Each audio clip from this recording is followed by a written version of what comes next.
Die Sehnsucht nach der Wildnis ist wieder da. Heute, wo ein unberührter Naturzustand fast nicht mehr existiert, kehrt die Wildnis zurück in die Kunst. Von der Moderne bis zur Gegenwart beschäftigen sich Künstlerinnen und Künstler mit Visionen von Wildnis. Wildnis als kulturelles Konzept steht seit jeher für Projektionen und Fantasien. Wildnis als Gegenbild der Zivilisation wurde zum Sinnbild unberührter Natur, zum Sehnsuchtsort. Henri Rousseaus Dschungel, Brighton Rivières Eisbär in der Arktis. Beides Fantasiewelten vom Ende des 19. Jahrhunderts. Sie stehen in der Tradition der Romantik, wo sich Ideen von Wildnis entwickelten, die unser Verhältnis zur Natur noch heute beeinflussen. Idyllische Alpenansichten, nur scheinbar. Das Panorama von Julien Cherrière entpuppt sich als Fake. Es sind aus Schutt inszenierte Alpenbilder. Ein romantisches Motiv, das zeitgenössisch gebrochen einen grundlegend anderen Begriff von Natur transportiert.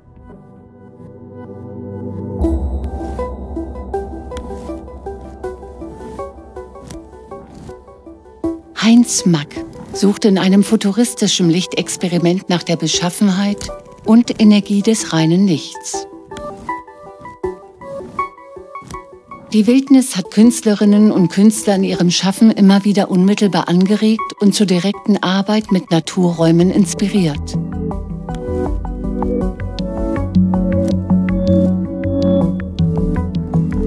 Auf ihrer Suche nach einer körperlichen sowie geistigen Verbindung mit der Natur entstanden Ana Mendieta Silhouetas, Körperabdrücke oder Umrisse, mit denen sie sich in die Landschaft einschrieb. Auf symbolische Weise versuchte sie der Natur ihren eigenen Körper zurückzugeben. Ein undurchdringliches Dickicht, ein Wald voller Begierden. Bei Max Ernst wird die Wildnis zum Bild für menschliche Triebe und Abgründe, die im Unbewussten schlummern.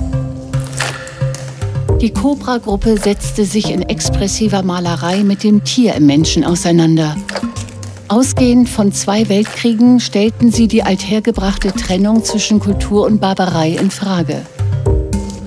Das Wilde, Unzivilisierte wurde zum erstrebenswerten Gegenpol. Schmelzendes Eis in Grönland dokumentiert. Eine Komposition von Jakob Kierkegaard über die sich verändernde Natur.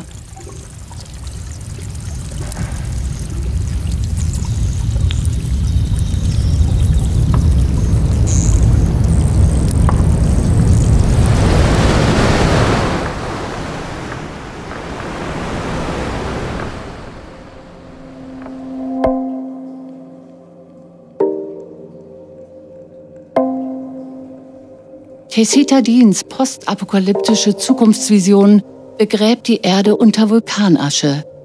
Es sind Vorstellungen einer zukünftigen Wildnis. Und Ichem Berada entwickelt Wildnis im Labor, eine optische Vision von natürlichen, künstlichen Prozessen. Heute, im Zeitalter des Menschen, erscheint die Wildnis als Utopie. Die Suche nach einer neuen Wildnis jenseits der Natur hat begonnen.